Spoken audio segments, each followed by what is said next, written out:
All right, everybody, welcome back to the Silicon Valley to Spirituality Show. This week I have Jake Hornberger. He is a certified life and health coach. He just started his own practice called State of Bliss. We've had a relationship that dates back to last summer, and we had some pretty cool conversations about where he was at and what he wanted to transition to. But we'll get into that as we talk in the podcast. So, Jake, welcome to the podcast.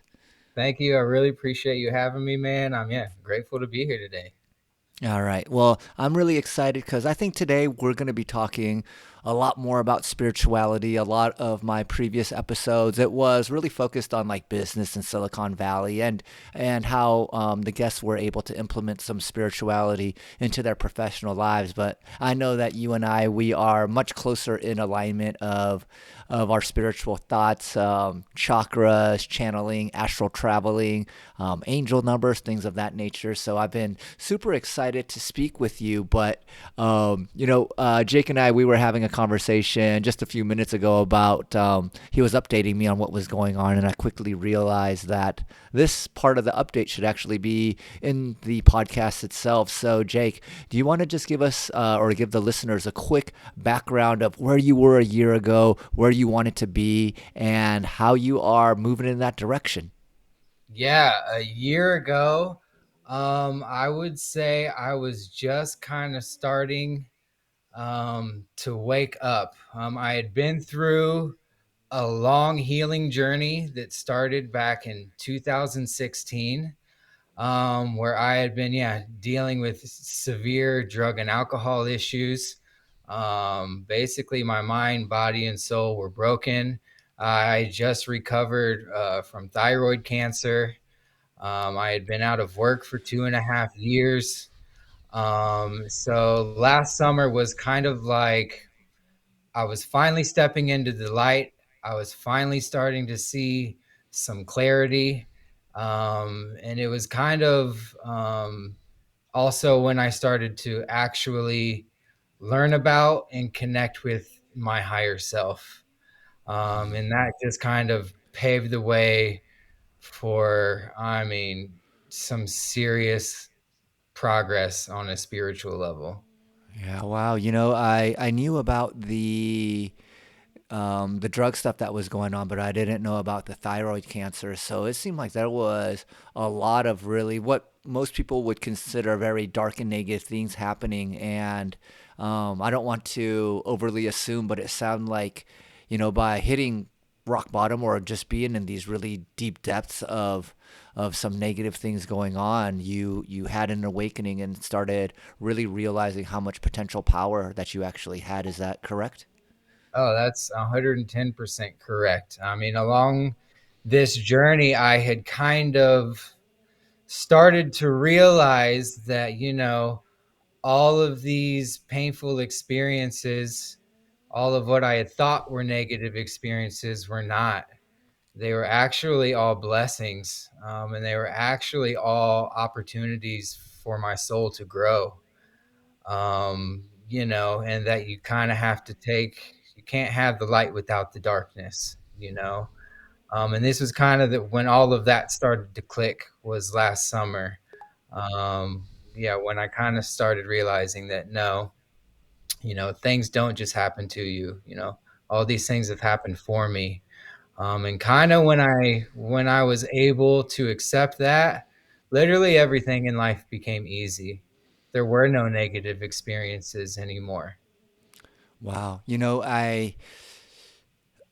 I'm just trying to explain to the people listening that, I'm in alignment with the way that you think, but I'm also aware enough or have enough emotional intelligence to know like, hey, when someone's going through cancer, don't tell them, hey, this is the best thing that happened for you. That's not really going to, well, at least in my experience, it hasn't made people like, oh, wow, Sabo, that's such great spiritual knowledge. I feel better. Like a lot of them are just like, why would I ask for this? How come like these negative things are happening? So to hear someone like yourself who has recovered from cancer, realizing that this was happening for you as opposed to you, like to me, this is such a beautiful real world example of someone. I don't even know how you would like stated, it's like almost, I don't want to say being accountable, but maybe the right words are not necessarily feeling like a victim of the drug abuse, a victim of the physical state that you were in, and realizing that there were some opportunities for growth. Would that be correct or in alignment with what you went through? 100%. I mean, I think I was not a victim at all. Maybe I was a victim of, my mindset. But yeah, there were no, you know, um, let me think of how to say this because it's kind of hard to explain, how, like, actually, the moment when I got diagnosed with cancer, people have asked me what that was like, and everyone's always shocked by my answer because my answer was I felt relief. Wow. And why Um, did you feel relief? I felt relief because I had just come out of such a dark hole. I mean, I look at it as my people have rock bottoms. Mine was a goddamn trampoline. My rock bottom was. I mean, my drug addiction was so out of control. I mean, I was broken. My mind, body, and soul were broken. I mean, I was exchanging my body for party favors, basically. I was cutting myself. I was actually like, people were rolling me. I was having rollovers happen to me on a regular basis. People were finding me face down in piles of drugs, thinking I was dead. My friends that knew me just assumed I was going to die soon. And I'd go to therapy, showing up still drunk from the night before, hadn't slept. I probably blacked out, I mean, 50% of days of my 20s. Not kidding. So I was like broken mind, body, and soul. I didn't know what was going on with my body. I just assumed it was for the drugs. I was having panic attacks every single day. I was convulsing. I was finding blood in my urine and my stool. And so when I actually made a choice, I was actually abroad in most of my 20s. So for me, a major turning point was when I decided to come home back to the States. That was kind of my first moment of surrender, I guess, where I realized deep down I actually don't want to die. I'd convinced myself that did and I didn't care, but actually deep down I didn't. I knew I had more, life to live.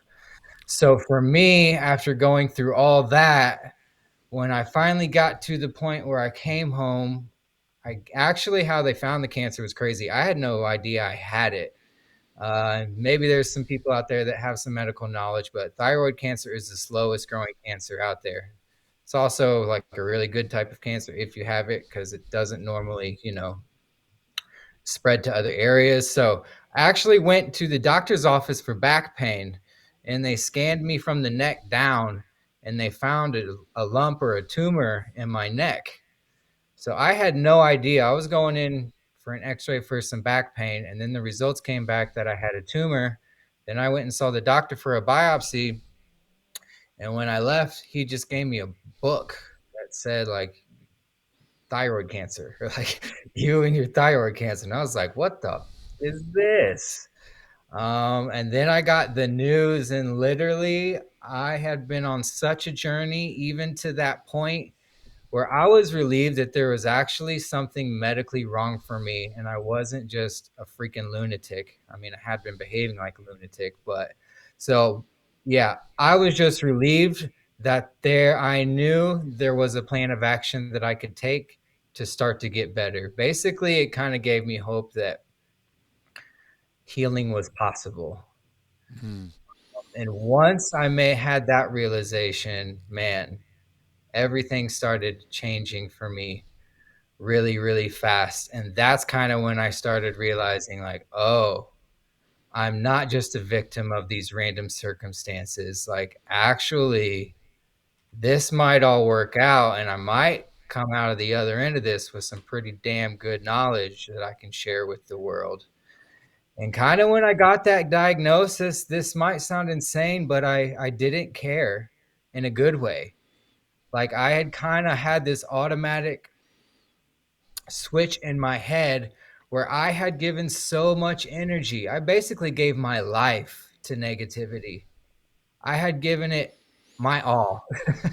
Well, I'd say one of my hobbies was shit talking. Like, I would joke about that. Like, yeah, that's what I do. I drink, I talk shit, I take drugs. Those are my hobbies. That's what I do. I had given my whole life to negativity, and kind of I had this moment when I got this diagnosis and I realized, like, oh, I've just been putting my energy in the wrong place. Literally, I kind of just made the choice. I almost had this like repulsion, and like I felt sick to my stomach when I would have negative thoughts, and I kind of like decided I'm going to do the same thing that I did before, but the exact opposite. I'm basically going to give my life to positivity and to love and light. Mm, Um, and I wouldn't have came to that realization without cancer. I wouldn't have came to that realization without being a drug addict. And then I didn't realize it, at that exact moment, but that stuff would have kicked in, more last summer when we talked, when I really started, understanding that, yeah, all these things were blessings. All these things happened for me, not to me. And I think anybody out there listening to that podcast, if you can accept that that's a possibility, if you can be open to the possibility that that's true, then your whole life can change almost instantly. Um, it might not unfold instantly, but that mental shift is instant, and that creates a domino effect that impacts not only your life, but every single human life around you. Everyone that you come in contact with, their life can be a little bit better, from the person who checks you out at the store to your kids, to anyone you live with, your friends. The domino effect just keeps going. And that can be a positive thing or a negative thing. I impacted everyone in my circle negatively before. And I didn't realize that was the result of my choices, not because I was a victim. I was choosing that subconsciously, but I was still choosing to give the negativity my power and my energy. The beautiful thing is it works both ways, and it's mm, all a choice at the end of the day. mm. Thank you so much for sharing that. And you know, I kind of have like a little joke about when you're hiring coaches, especially like a life coach. Like you want someone with a crazy background like you had, and then to me, the reason why is there's, in my opinion, just a much deeper appreciation for life, because you have experienced a lot of the negative polarities and are able to contrast that with something positive. And it's so interesting to think that when you said that you really focused on shit talking, that is definitely something that I could empathize with. I've definitely had done my fair share growing up and really thinking, I'm not too sure what I was thinking. I just thought this was like the right, some people would really laugh, some people would really like it. But I also Right. started seeing that like this frequency as I grew older and I just became a bit more empathetic towards other people. I could see like this wasn't like a frequency that was in resonance with my spirit. And the Right. one thing that I wanted to bring up, you had talked about, it's like, wow, I connected with my higher self. And I feel like the higher self is a bit of a amorphous concept. It's something I refer to a lot when people ask me where did you get this information, and I would say I got it from my higher self, and they'd be like, who is that? Who is that? So, for you, how would you describe your higher self? Um, I'm just throwing out a random number, but the evolved version of me in a million years from now, who's come back into time to give me his knowledge or its knowledge to help me through the hard times. So yeah, it's the highest version of myself that transcends time. I mean, he's from 10 million years in the future. Yeah, that's a really awesome description. Just and like I really like thinking about, or I like the description of it's me from the future. And Yeah, sorry, my wife and I don't know, like my dog. I think my dog just bit my wife or something. I heard some weird noises. we're good. But like when I think about it, when I imagine it, it's like me from the future. It very much reminds me of like, a lot of times when I've done like inner child healing, it's about going to the past and hold on real quick. Hold on real quick.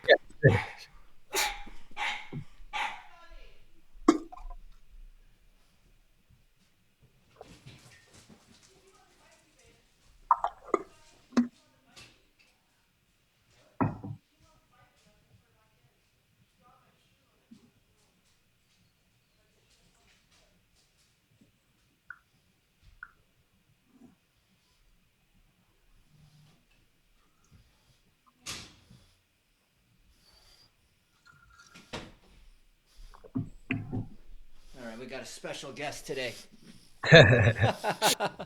Nice. All right, this is the little gremlin that's been barking in the background. Dottie, what's We up? got a mascot. Yeah. If you're wondering why she's wearing an outfit, I always feel like I need to preface the reason why she's wearing an outfit. It's because she wears diapers and she has a condition called spina bifida, which requires her to. Oh, Yeah, her rear legs don't work. But okay, back to what we were talking about. yeah. So, I often think about like myself as the higher self to the child version of me and how I could go back in time and just say, hey, Sabo, like the bullying in school, the teasing for being, the shortest kid in class, like I could go back and give that version of myself a lot of great advice, a lot of great love. So I really love thinking about like, oh wait, like I could be the higher self to a previous version of me, and then there's a future version of me that also has that same type of information. So, okay, so now that we've established the higher self, can you um, continue the story that you were telling about, how you heard that you had thyroid cancer, made the decision that you're no longer a victim. These were choices that you made, and then what happened? Yeah. Then amazing shit started to happen. Literally, the day I had my thyroidectomy, like I remember coming to from the surgery and I already felt more clarity than I had ever felt in my adult life for sure. And that was a very interesting feeling. I mean, I'm laying in the hospital bed, I'm still doped up. I got this thing out of my neck, and for some reason, I feel amazing. It wasn't the drugs either, it was the clarity. Like I felt different. So I knew that, of course, yeah, there was some medical issues going on, especially with my anxiety and stuff like that. So that kind of was, I would say, like my first breath of fresh air, honestly, was lying on that bed. The surgery was over. Now I know I'm on the healing path. I know that I'm about to start my healing journey. I had kind of already had the realization that, you know, I'm not going to give my energy to negativity anymore. So pretty much, yeah, at this point, I was actually, believe it or not, still drinking heavily. I mean, most people, cancer probably would have sobered them up, but no, not me. I still needed another year or two. So yeah, after the surgery, I would say every day I just started getting just a tiny bit better, a tiny bit clearer. I didn't start working because I knew deep down that I was going to have to give all my energy to healing if I wanted to be 100%. So I was fortunate enough to have family that I could stay with that fed me and, took care of me during this time. And I just started implementing new good habits. I kind of like got addicted to healthiness. And I'd say that in a good way. I didn't take it too far, but I knew I had an addictive personality. And I just said, you know what?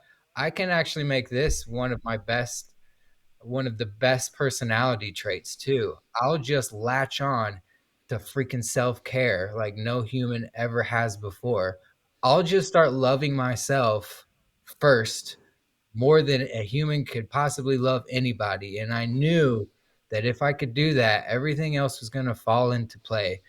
So, I mean, slowly and surely, I stopped drinking. I would say after my surgery, let me think, that was it took me about a year and a half before I was completely, sober from the drugs and alcohol. But even during that time, I just started tapering down. I started eating all whole foods. I started exercising. I started running. I kept trying to meditate, but I was unable to do it. That took a long time for me. But what I found that changed my life was the Wim Hof method, particularly the Wim Hof method, the breath work comes along with it. I didn't get into the ice baths for a while because my nervous system was too wrecked. But the Wim Hof method was the gateway to basically reprogram my brain. I could do that 3 round 11-minute practice pretty easily the first time. And what I was surprised was, oh, I'm getting a little bit high on my own supply here, which is also another antidote to a lot of other negativity that I was still processing.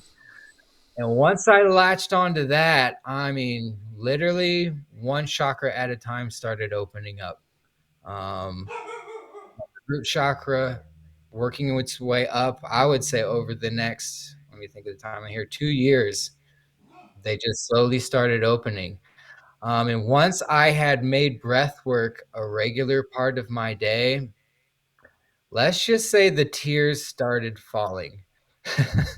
I mean, I would start my day with breath work and I would be crying like a baby. Heavy, deep tears from the deepest, darkest depths of the soul.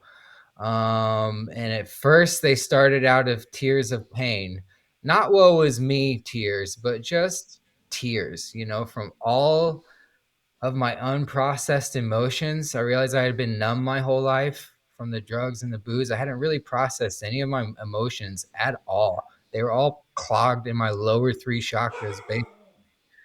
Um, so yeah, once I started doing the breath work and the tears started falling, like, I mean, everything started falling into place.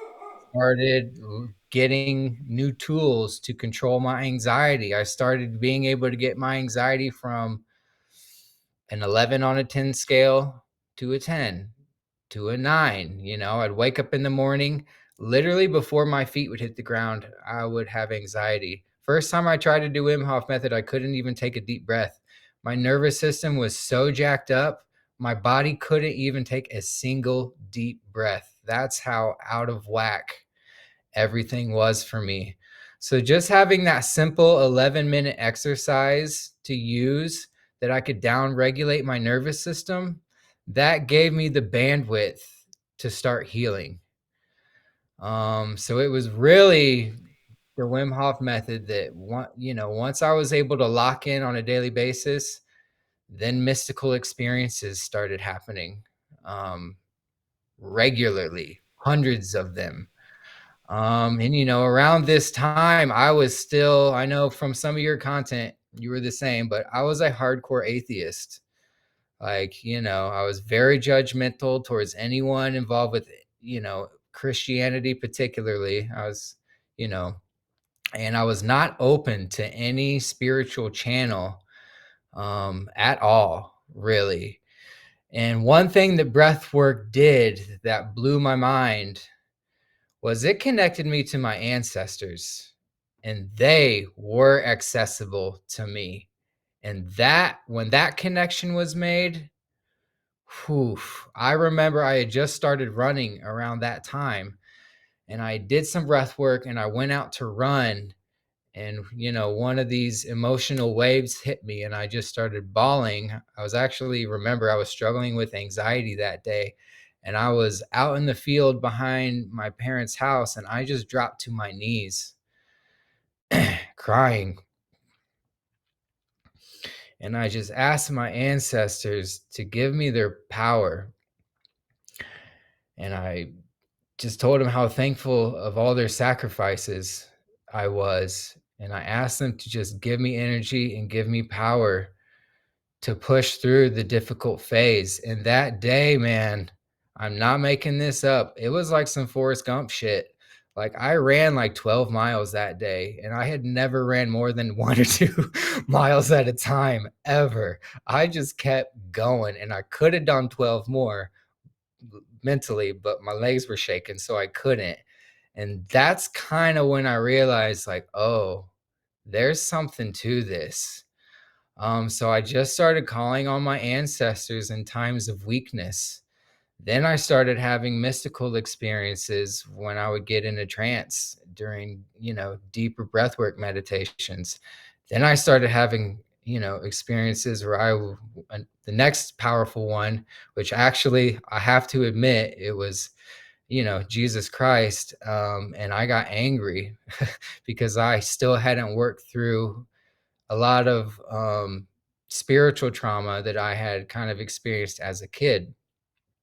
And kind of, yeah, I just had this vision where basically I was, yeah, in a meditative trance, and I saw, Christ, and he was like radiating like a rainbow. He was like, how I can explain it was a nuclear bomb that didn't explode, it was pulsating. And it was like, a prism more than a rainbow. So he was like this, yeah, prism like pulsating of unconditional love. And in that moment, literally my heart chakra opened. And it's already out in the open that I did a lot of drugs, and one of those was MDMA. And let me tell you, this was an experience that was like MDMA times infinity. It felt very similar, and my heart stayed open for almost a month and a half. I'm not kidding. I had like this insane fluttery feeling going on that it was from head to toe. I would like see a ladybug and start just bawling like a baby. There was one day I was washing the dishes in my sink, and I look down and I see this ladybug, and I like had this moment where I was in both of their bodies at the same time. I was in the ladybug seeing me washing the dishes, and I saw like the magnetic energy from my heart coming out, and I was the ladybug, and the ladybug looked at me and knew that I would help. And I was like in both bodies at the same time, and I stopped washing the dishes, and I got the ladybug out of the sink, and I was in both of our bodies at the same time. I could see me as the ladybug from down in the sink, and I could also in my body was looking at the ladybug, and I had this like unity consciousness moment where I was just like crying doing the dishes because I was worried this ladybug was gonna it sounds absurd, but I was worried the ladybug was gonna lose its consciousness, and I didn't want, because I was washing the dishes, drowning it, and when I finally got the ladybug out, I had this, moment where I felt its relief. I felt it being grateful towards me. And after that day, I've never so much as swatted a mosquito because I experienced what it was like, to be that ladybug. And this is when I started learning about the power of unconditional love. And I started realizing that I could apply this to every single relationship and every single encounter in my life, and that it was going to transform people, and they might not even know that it was happening. And it, yeah, all started with you know, some breath work that led to, me connecting with my ancestors that made me realize there's a whole spiritual world happening, and I was blind to it actually because I chose to be blind to it. And at the same time, since then, I've been going through all these things where I've chosen to activate all my spiritual powers. I chose to activate my psychic powers, and I started having psychic experiences. I chose to activate, my 5D consciousness, and I became 5D pretty damn quick. And I realized, and I'd heard people talk about these things or some of these concepts, and probably even scoffed at most of them, like, yeah, whatever, sure. It's just kind of something you got to experience for yourself, but then it becomes more real than the life you're living, you know? Um, Yeah, yeah, and I don't mean to interrupt you because that was probably the best sales pitch I've ever heard for doing Wim Hof breathing. But you said so many things that I think are worthy of diving a little bit deeper into. So one of them is, so I think most of the people listening have an idea of what chakras are, and if you don't, chakras are the energy centers within your body. We have seven main chakras. We have more than that, but there are seven main ones that people talk about now. I've been doing Kriya Yoga to intentionally clear out my chakras, but it sounds like just through the act of doing breath work, you were naturally clearing yours out. Can you Yeah. either confirm that or tell me what techniques you were using? Yeah, I can confirm that. Actually, when it first started happening, I didn't know what it was. Like I was getting, you know how you're feeling when you sit on your hand and it's like numb? I was getting those in like almost felt like circles in places of my body. One of them was my throat, right? I had Wow.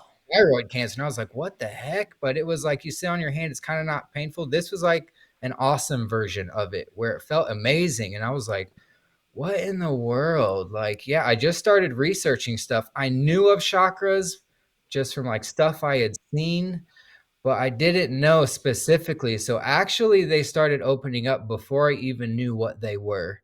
So it was kind of like, yeah, they were happening. And then I started researching it. And then I would literally see the picture and be like, oh my God. Yeah, that's exactly what was happening, specifically with the solar plexus. I was having some crazy stuff going on with the solar plexus where it felt like, water. If you're underwater, if you ever been scuba diving or underwater and you blow and the bubbles come up, I mean, that was happening inside of my body. And I was having like releases that were lasting for days, just nonstop. And they almost like felt like panic. If you could put a panic attack in a bubble and then it surfaces and it dissolves. That's what it felt like almost. So when it was happening, I was almost starting to freak out. Like, oh my God, I need to go to the emergency room.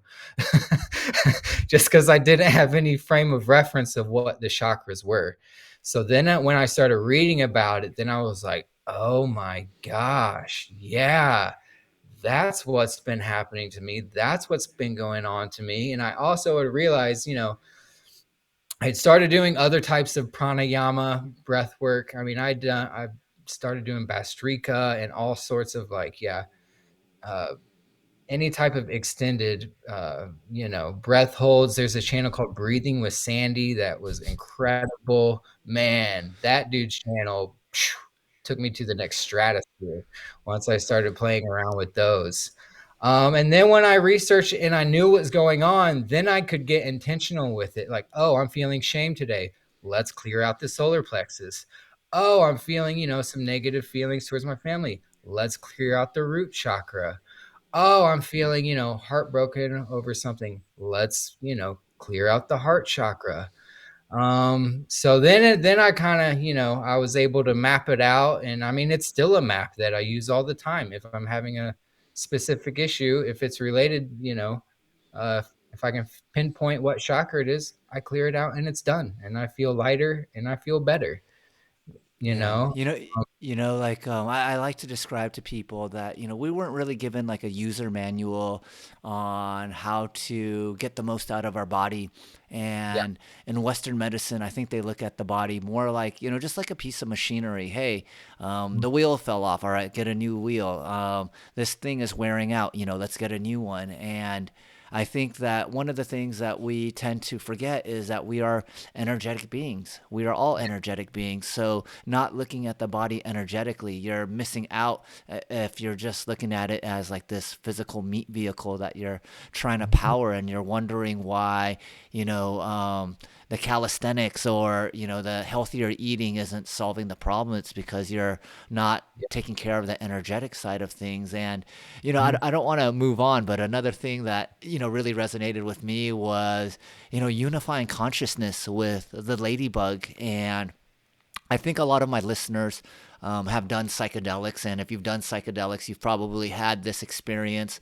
where you're maybe looking at a tree and uniting your consciousness there, or with a I've had them with bees myself. And so I Hmm. really love this idea of like being able to empathize so deeply with another conscious being. And I think this kind of goes back to non dual teachings of we are all one. So Mhm. instead of just experiencing your singular consciousness, you're also able to experience the consciousness of the ladybug and actually feel the relief and gratitude that it had for you. Now, I could totally see like how that's changed you into a much more empathetic, loving person as opposed to the shit talker that is more divisive, right? With the shit talking, and Yeah. I guess, um, I guess what stood out to me is, as you're explaining your story and you're telling me, yeah, it actually took me like 18 months after the cancer surgery to really wean off the drinking and to start implementing some great habits. And what I love about that is, I've worked as a transformation coach in the past and I still take on clients here and there. But one of the things that I've realized is if I help someone transform quickly, and it's not sustainable for them in this new lifestyle, or it's so different from their previous lifestyle, the rebound effect or going back to their old habits is there's a high probability for that. So I've really switched my thinking to something that's like more of like a crawl, walk, run methodology where it's not like I'm going to quit drinking tomorrow or I'm going to Yep. stop smoking weed tomorrow. And so Yep. is that something that when you look back on it, can you see that that was maybe something that you put some intention behind to just slowly wean yourself off? Or did it just happen like the chakra clearings, like it was just a natural progression? Um, I did intentionally start making adjustments to my drinking, but I did not intentionally plan for it to take, let me think, it actually took me to get it under control. It actually took me 6 years. I will say I also never stepped foot in a rehab clinic either, so I totally did it by myself and with the higher powers, of course. But yeah, I just kinda my first I would like to say, if people are trying to feeling frustrated, remember that evolution is a slow process. And we are on planet Earth and we are part of it. And it takes the Earth millions of years to evolve. Humans, it takes us a long time to evolve too. So don't set yourself up for failure by thinking you're going to fix a deep seated problem really quick. And then, that's setting you up to get, you're latching onto more negativity there. So just making small hinges swing big doors. You make a small change now, I mean, you have no idea the kind of positive, domino effect that's going to have in your life. So my first adjustment was no more blacking out. I said I was a blackout drinker. And then when I got that under control, kind of, I was blacking out less. Then I was like, oh, let's do less than 15 drinks per session. Might sound absurd to people, but yeah, I drink a lot. So for me, that was the next one. Um, And then, yeah, I wasn't actually ready to 110%, get my power back until another 6 years later. So it is a long process, 110%. Thank you so much for sharing that. And what was the other? Oh yeah, man, there were so many like little golden nuggets in your share that I wanted to bring up. And so I grew up going to Catholic school. I think going to Catholic school really that's what turned me into an atheist. I just saw so much hypocrisy at the school that it turned me off. And in one of my meditations, Jesus Christ also came to me. And it was so funny. I had the same reaction to you. It was like disbelief. I didn't want to, like, I was Yeah, kind of angry, but it was also a very beautiful moment in that I started realizing that Jesus Christ, Allah, Ganesha, Hanuman, Buddha, they were all of these. You were talking about like 5D consciousness. I was shown that these were beings that were in this higher dimensional reality and yeah. that they all had this heightened sense of consciousness that they could share with us. And so for our listeners that aren't too familiar with 3D, 4D and 5D, I don't think I've ever talked about it on this podcast yet. How would you describe what 5D consciousness is? Um, for me, I mean, it's a state of unconditional love. Mm. That's what. for me. I would think you gotta. It's like three. When I try to explain it to people, I just start with 3D, 4D, 5D. 3D is polarity. You have positive charge and negative charge. 4D can be, I understand it as emotional understanding. That can even happen in your dreams in the astral world. It's kind of a transitionary, space.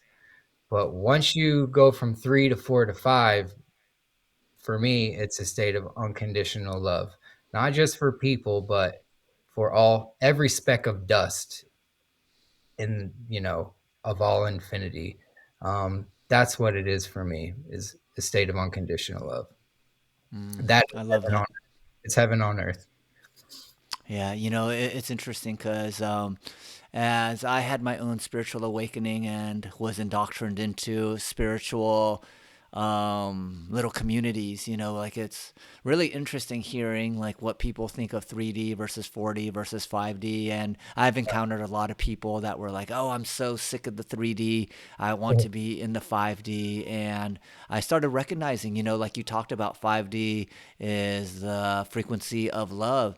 And it's kind of interesting thinking that if you want to leave the 3D to get to the 5D, then you're placing judgment on the 3D. And what I was shown was you could be just as spiritual in the 3D, or the physical world is no less spiritual than the etheric or energetic world. And I really love that definition that 5D is the frequency of love because Yeah. um, as I've become more aligned with that frequency, I have seen just so many different aspects of my life change. And what I mean by that is like the daily day to day stuff is all the same, but my experience of it is drastically different. Pro Yeah. mask, anti mask, pro vaccine, anti vaccine. It doesn't really make a difference to me like it did in 2020, where I was very much like, if you didn't believe in the science and you were not wearing a mask, that must mean you're a super spreader. Or if you were wearing a mask, you must have been some sheep and you're willing to let the government put some chips in you so that they could track you. And so I really love that explanation because I think it really opens up people's idea of what it might be like to live in a state of unconditional love. And from my understanding in one of my meditations, it was showing me that when you get to the 5D, you have to put effort into like Mhm. suffering and pain and things of that nature. And that is one of the polarities that we get to experience in the 3D. Yeah, and one thing I'd like to add is one way that I heard it explained that really helped me was Russian dolls. You're kind of in all of them at the same time, one inside of the other, and that's kind of like, people getting stuck in the 3D. Well, even if you're in 5D, you're in 3D still, no matter what. They're kind of like Russian dolls, one inside of the other. Uh, and yeah, another thing you're talking about is pain and suffering is one of the realizations that I kind of had about that is, pain is inevitable. You can be in 5D and someone could still die in your family or something, and you can still be experiencing a lot of pain. But the suffering, that's a choice, actually. That is a conscious choice that you can make. You can experience pain, but the suffering part is a choice. And that's where the victimhood that we talked about earlier comes into play. Like, we're not victims, really. Um, it is painful things happen, but whether you suffer, yeah, that's something else. Um, Yeah, I really love the concept of suffering as a choice. And, like what I always think is interesting about spiritual concepts is people always want to focus on the outliers, like, well, hey, the children that lost their lives in Palestine, was it their choice, right? They always go to these really extreme examples. And I typically just, I mean, I have an answer for that as well, but I typically just say, well, is that something you've experienced in your life? Or what are the extreme examples of suffering in your life? And so I guess if you are talking to someone who maybe had some grew up with child abuse Mhm. or SA. What would you say to someone in a situation like that when they're hearing someone like you or me talk about making choices for suffering? You know, how would you explain that to someone in a way that you think would be digestible for them? Yeah, that's an amazing question. I would say that everything that happens is for the evolution of your soul. Every thought, every feeling, every experience is for the evolution of your soul. It might not feel like it in the moment, you know, and it might even take several lifetimes for that to kick in. But no matter what, I mean, it's all part of the divine plan. Everything is perfectly orchestrated for our growth. I know it's insanely hard to accept when you're in a dark place. I definitely wouldn't have been able to accept it very easily when I was in a dark place. Um, but in my experiences, I know that to be true. Beautiful. Someone just opened a bag of chips near me, so my Yum. antenna immediately went over there. Yum. Um, okay, I love that. I think one of the things that is something that's always top of mind is that, both of us being atheists, we know what it's like to think as an atheist. Now, Mhm. both of us are very much open to spiritual concepts. And I love the way you were just like, hey, I activated my spiritual powers and they started showing up. And, Yeah. I know that when I first started down this path, I thought, I needed to do a certain type of meditation or, move to an ashram or, go do Mhm. some insane stuff in order to start tapping into these, I like to call them these sense organs that have just been dormant. Like we've all had synchronicities where maybe we just thought, that was just by chance. That was just, some random thing. So I guess what's my question here? How do I want to ask this? Is how do you reconcile the previous version of you with the new version of you? I'm sure your friends must all think, wow, Jake is a completely different person now. And I live in between these two worlds where, part of the world that I'm in is like a hyper productive, hyper goal oriented, like $1 billion exit, or you just wasted your time. And then I'm in this other group where people are just like really trying to transcend material things. And so when I oscillate between the two groups, many times I have to kind of, I don't want to say adjust my frequency, but I know that, with my more physical 3D space time friends, if I start talking about these things, like their eyes Yeah. just start glazing over, and, I realize I got to change the subject really quickly or they're going to, just kind of be lost. So I'm curious how that transition has been for your life. That's an interesting thing because when I had first made the choice to move home, I pretty much lost all the friends that I had had, uh, at least for that phase of my life because I was overseas. So I kind of went through a social purge too, in addition to every other type of purge there was. And what I realized was that what I was left with were a bunch of amazing souls that were on the exact same path as me. So actually, I can talk about those things, and I could talk about those things with most people in my circle. I will say that's a very small circle because I had to start over, and a lot of these people who ended up still in my circle were longtime friends going back to middle school, elementary school, some college friends too. So that was a blessing for me that I actually was able to share that space with people. And I was blown away by who I could share that space with. One of my best friends from first grade, he's a minister. Um, and I've been blown away by some of the conversations that I've been able to have with him and realize, we were talking about earlier, some unity consciousness. We are all one, on this journey of life. Sure, maybe, be in a work meeting and I got to talk work, but even the people in my work circle, we talk about spiritual stuff, and I don't know if that's the law of attraction at work, what, but I'm a member of a co-working space, and what do you know? There's people there that when the conversation happens naturally, I mean, what do you know? Everyone's open to talk about it in some way. And that in itself has been very healing for me. That really helped me step outside of judgment and make me realize, like, you know what?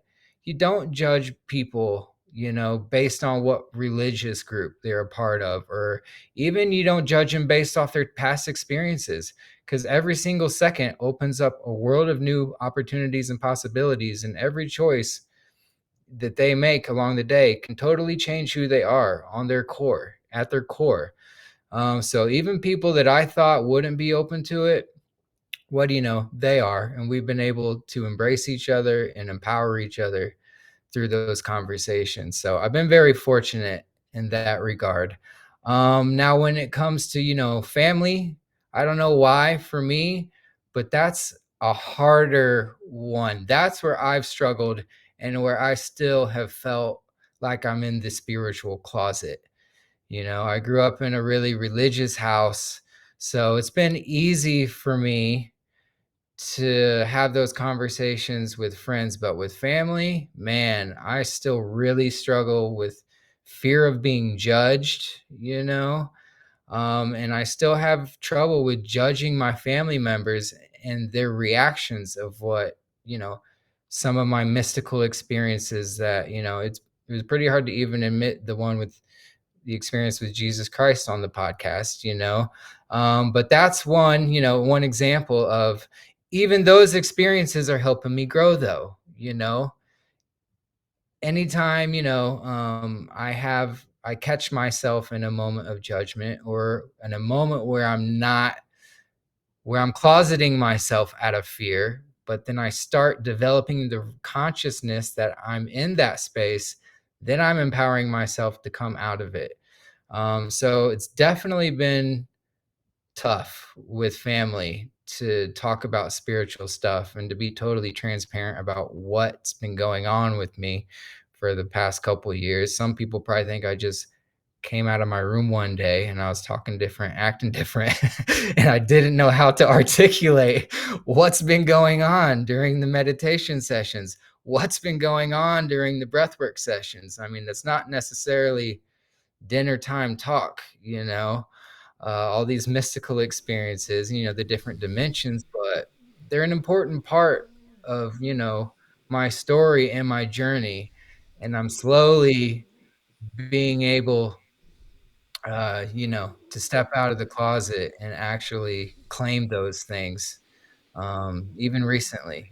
So, Yeah. yeah. Well, I really appreciate you sharing this stories or these stories. I think they are extremely powerful for people to hear.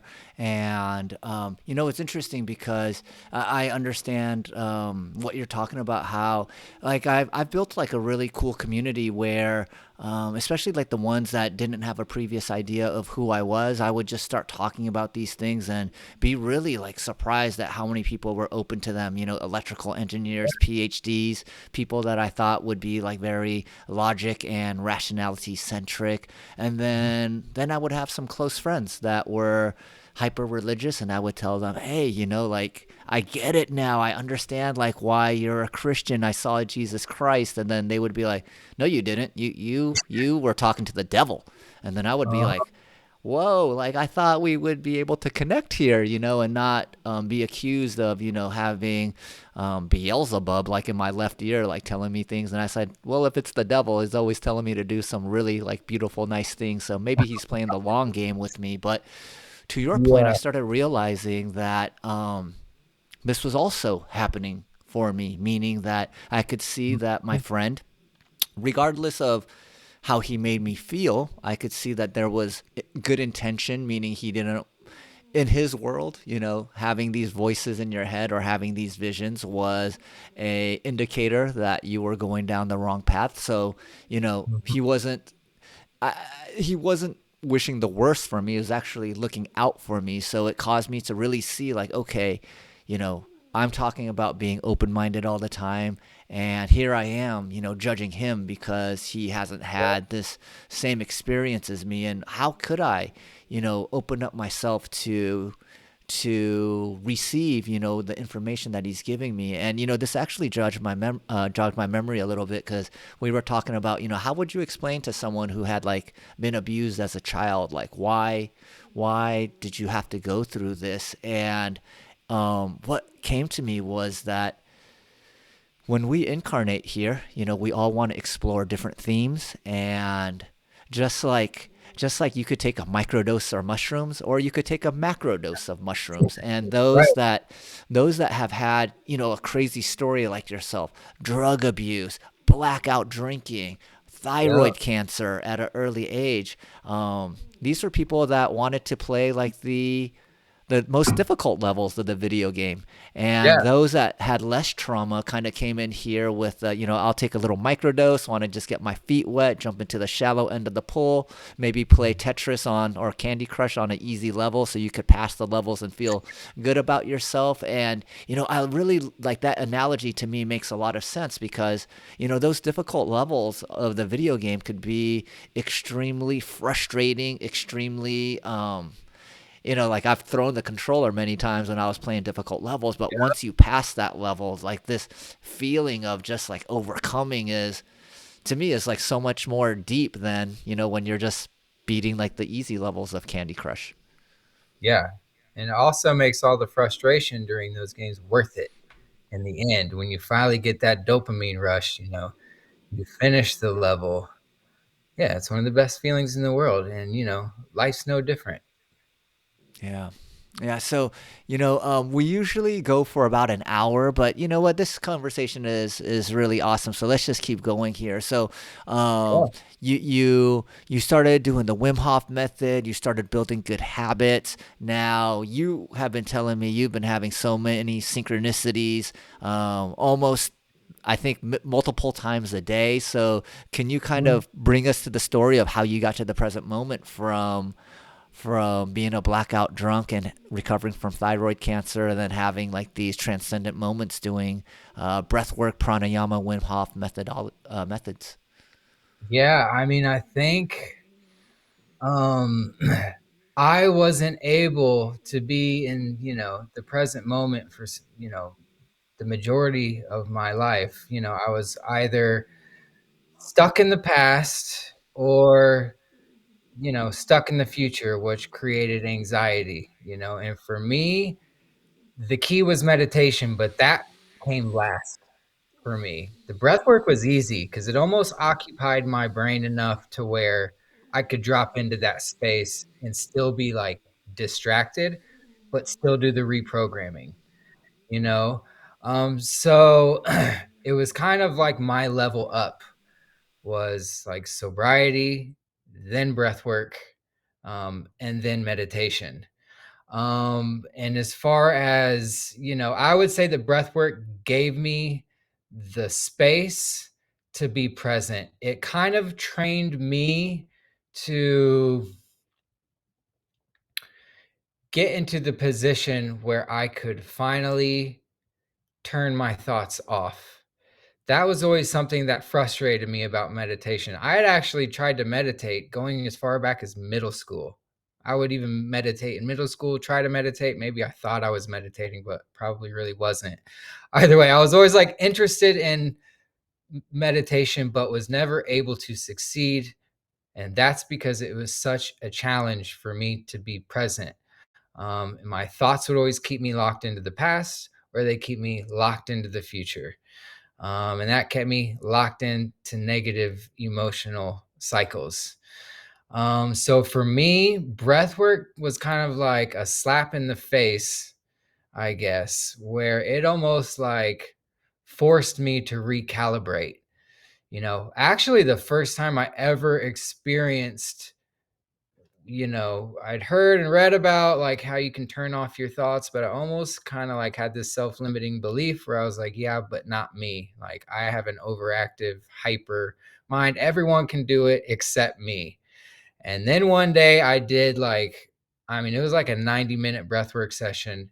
And I don't know, basically, I blacked out, but the good kind.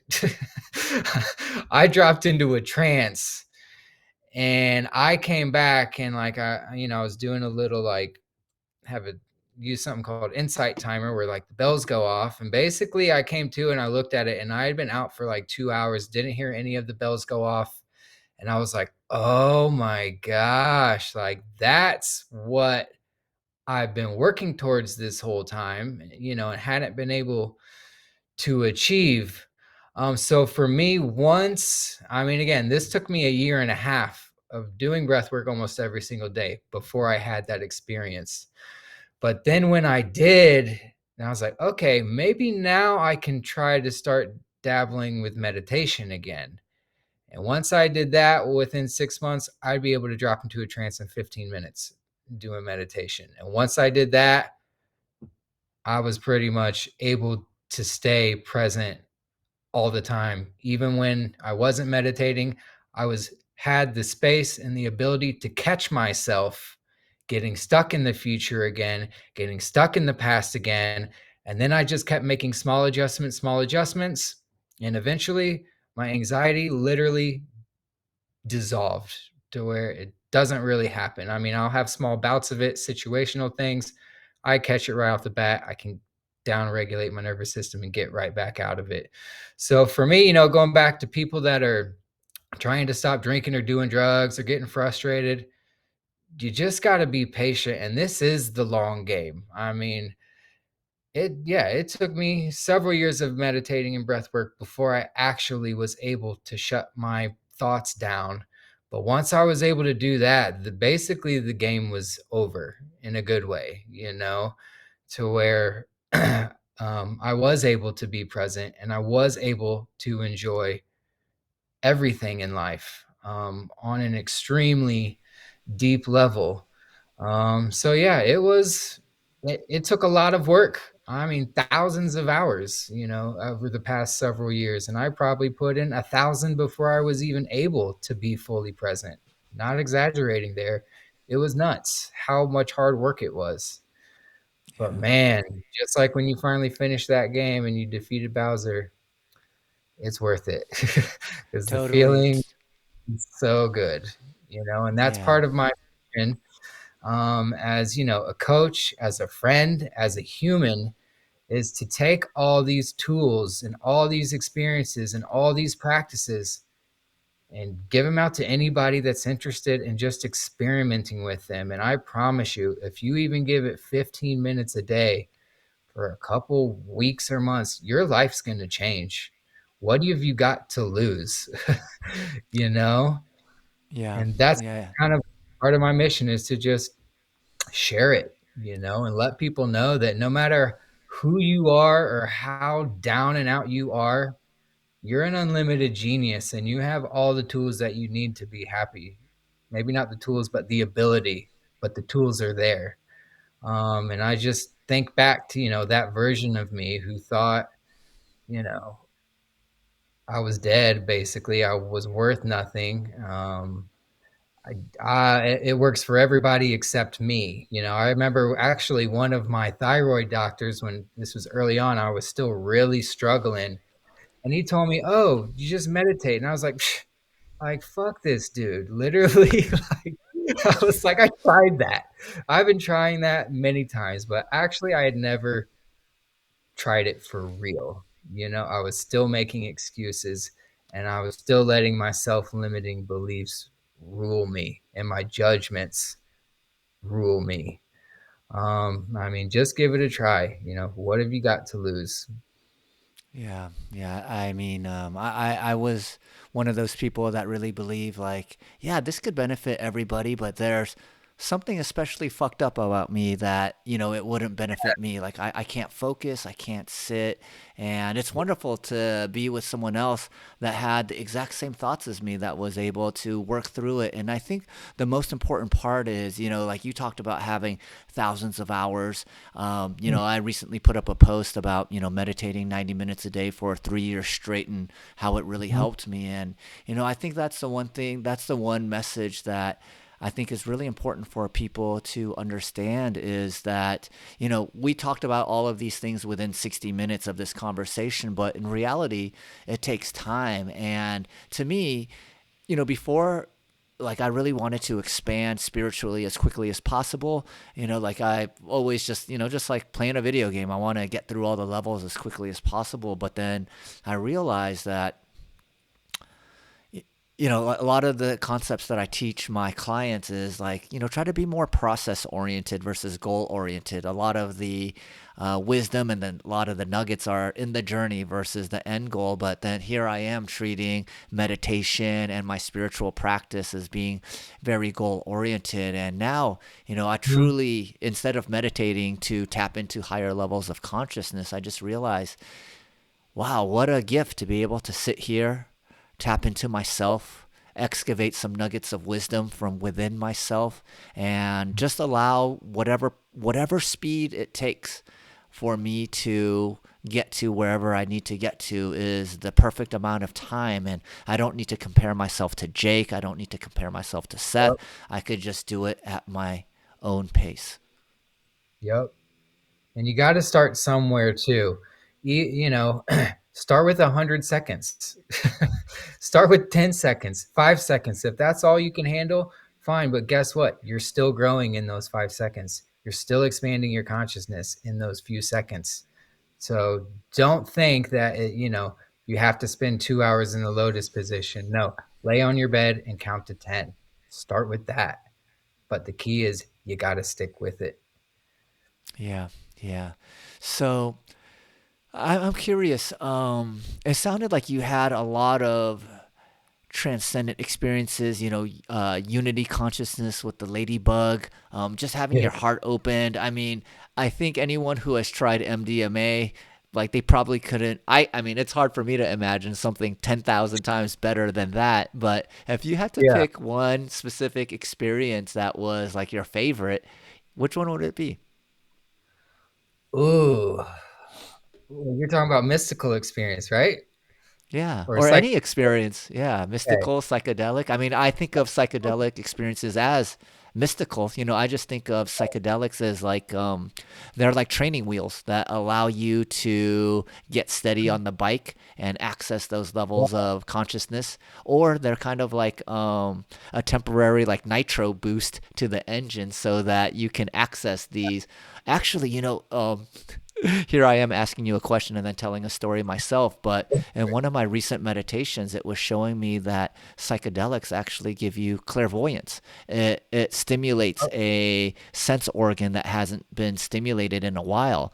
And you will have this clairvoyant ability if you're kind of on the positive side of things. But if you're using psychedelics to kind of run away from life instead of clairvoyance, you actually start getting hallucinations that Yeah. are, yeah, yeah. And it was kind of like an interesting way that it positioned it as I was, because I often was thinking, well, how come some people have visions and it works out for them, and then other people have visions and they're totally like delusional from reality.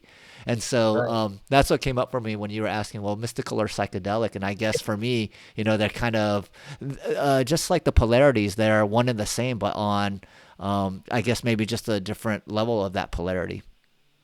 Yeah, and I mean, I guess at least for me, all mystical experiences are psychedelic. I mean, I guess I was thinking a drug-induced psychedelic experience or an organic one. But, one crazy thing that connects with what you said, I've never heard that about, the kind of you do have a drug-induced psychedelic experience and it kind of activates, spiritual powers like clairvoyance. What is mind blowing to me is I explored a lot with DMT back in the day, and my experience with Jesus Christ was shockingly similar to what I was feeling emotionally. I just kept telling people that, like, whoa, it was like, organic DMT, basically, something going on with the pineal gland there for sure. But either way, so those early DMT experiences very well could have activated, some of those clairvoyant experiences because definitely they've all been happening recently. Um, over the past several years. But I would say by far, hands down, my favorite mystical experience happened when I was doing a sound bath. Like, you have YouTube with the singing bowls, put the earbuds. Highly recommend that for anybody, by the way. I was doing one of those and I was doing Reiki on myself, and I was having a lot of issues with low self-esteem around this time. Yeah, I don't know how long I was gone, but all of a sudden I just saw this big, crazy elephant man uh start floating above me. You mentioned his name earlier, Lord Ganesh, adorned with all this stuff. And I saw him, he appeared in yellow. I mean, everything just went completely 100% yellow. And I saw him like floating above me basically, and he reached out, ping, touched my solar plexus. And that's when I mentioned earlier, all the air felt like air bubbles coming up. That's happened right after he touched me in the solar plexus. So after this, I started just Googling. I mean, yeah, elephant man. And I was like, oh my God. And I looked at the photos. I was like, my jaw hit the floor. It was exactly what I experienced. Everything was identical. Then I start reading, his domain is the solar plexus. Literally, he's the lord of the solar plexus. Literally, he's the remover of obstacles, and he places them in front. He places the obstacles and removes them. But that day, he literally released, everything that had accumulated in my solar plexus. And I got up from that session, and I've had a confidence boost that never went away. Basically, my self esteem issues are almost completely gone after that day. I felt lighter. I've had, yeah, better confidence. Low self esteem is not an issue anymore. And since then, yeah, good old buddy Ganesha, he pops up all the time and even has been popping up with other people in my circle, which is pretty cool. Um, Mm. yeah, so that I know that Ganesh is one of my spirit guides 100%.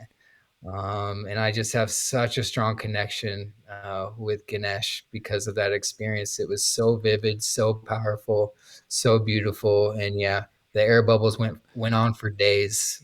And still, that's one of the places that I still get releases from often, most often, is the solar plexus. And anytime I have a little bit of movement there, yeah, I take a Yeah. second to, yeah, give some gratitude to Ganesh. So hands down, that's my favorite. Well, I'm super glad that you're sharing all of these stories. And, to me, I I kind of kept a lot of like my spiritual thoughts in the closet as well, and it was interesting because as I started getting clients, I noticed that if the clients didn't have a spiritual practice, there was like a lot of crazy pressure that they would put on themselves to, fix themselves. And, as I started talking more openly about my spiritual thoughts and the things that I've been going through, and I started attracting more clients that were open to this, I found it was so much more easy to not just teach them the developmental or positive psychology models that would help them, but to help them tap into something deeper, whether Yeah. it was ancestral healing or things of that nature. And I found that that has become a super effective way to help people heal. So maybe this is a great segue. If someone wants to work with you, how do they get a hold of you, Jake? Yeah, you can visit my website, statesofbliss.com, fill out a form. There's my number on there. You can find me on LinkedIn. I have a company page there, States of Bliss. Also, you can just type in my name to LinkedIn, Jake Hornberger. And yeah, you can find States of Bliss on Instagram as well. All right, all right. And this is a super open-ended question, but I always like to surprise my guests. I guess if people listen to this enough, they'll know I ask the same question all the time. But what is the most important thing that you would like to share with the audience today? Ooh, that's a tough one.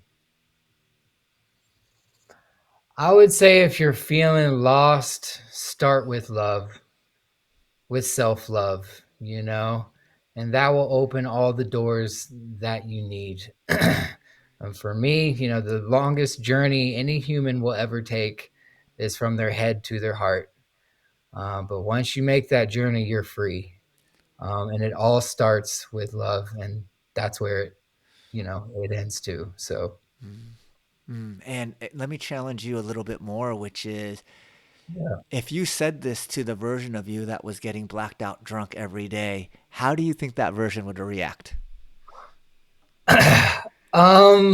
Blacked out Jake would have had a good time with that. I think he honestly would have agreed and felt sad that he was incapable of loving himself. Mm. But that version of me knew that love was the answer. He did. And actually, one thing I heard you say in another podcast, I think it was, yeah, with our brother Seth. Um, oh shoot, I lost my thought now. Darn it. Don't worry, it'll come back. Yeah, Well, well, it, well. On that vein, I really love what you said about like that version of Jake already knew. That version of Jake already knew, and I believe that you know, in my experiences of sharing my spiritual experiences with other people, when I describe a lot of these things, at first, I could see like, oh, wow, these are cool new ideas. And then as the conversation goes on, I start seeing like a slightly different expression, which is like, I think I knew all of this stuff already. You just happen yeah, to say it out loud versus, it yeah. being something brand new to me.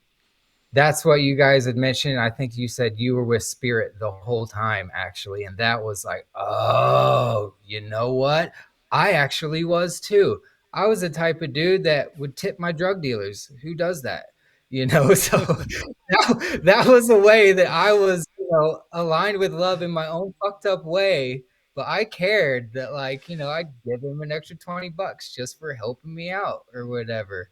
But when you guys talked about that, it resonated very strong. I was like, you know what? That's crazy. Like I was kind of in my own messed up way aligned with love then. So yeah, that version of Jake would have definitely agreed that that's true, but felt sad that he couldn't get there, or maybe jealous even Yeah. that he couldn't experience it. But Yeah. Well, I have a feeling that a lot of people who are in a dark place will hear this, and instead of having no hope, they'll have a small glimmer of hope and realize that if I could do it, if you could do it, they can do it. And I think, all the stories that we've shared of, like the crazy backgrounds, even if you didn't have a crazy background, it's like that disbelief that this would work for me. And yeah, it's just like any other skill. You just have to be committed to it and yes, to put in the time, and it will happen. So I really appreciate your time, Jake. Just for everyone else, can you tell your website again, just to make sure that if they want to find you, they're able to get a hold of you? Because I have a feeling that this is just the beginning for you, and I hope that so many people that need your help will be able to get help from you. yeah, I appreciate that. It's statesofbliss.com. And you can find it on Instagram, States of Bliss, and LinkedIn as well. So shoot me a text. I'm open to work with everybody. So Awesome. Awesome. Well, States of Bliss, I love the concept, and I really appreciate you coming on. For those that don't know, Jake actually introduced me to Seth, and these were super powerful stories. I got so many text messages and DMs about Seth's story and how vulnerable he was about, yeah, talking about how he wanted to end his life. And so, to me, these are the really important stories that people need to hear. We already have enough Elon Musk and Jeff Bezos of the world, which, from what I understand, people that knew them, they were kind of like assholes and stuff. And I really want to highlight stories of people that are super relatable, that have gone through a lot of really difficult things. And to me, these are the super amazing stories. So I just wanted to thank you, Jake, for being yourself. I want to acknowledge all the work that you've done. I'm really glad that you prioritize self love for yourself. And I remember speaking to you last summer, and I already loved you a lot last summer, but to see how different things are just, 9 months later is truly chicken soup for my soul. yeah. Thank you, brother. I appreciate it, man. You're a light, and I'm super grateful to be on the podcast. So yeah, thank you so much. Awesome, awesome. Well, everyone, I hope you guys enjoyed today's podcast. I'll be back next week with the new guest. As always, if you enjoyed the podcast, hit the like button, subscribe, share it with a friend, leave a review, all those things that those cool creators always say at the end of their programs. So I'm just trying to mimic them and do my best. And Jake, thank you once again for being on the show. Yeah, thank you so much. I appreciate you. I appreciate you too, my friend.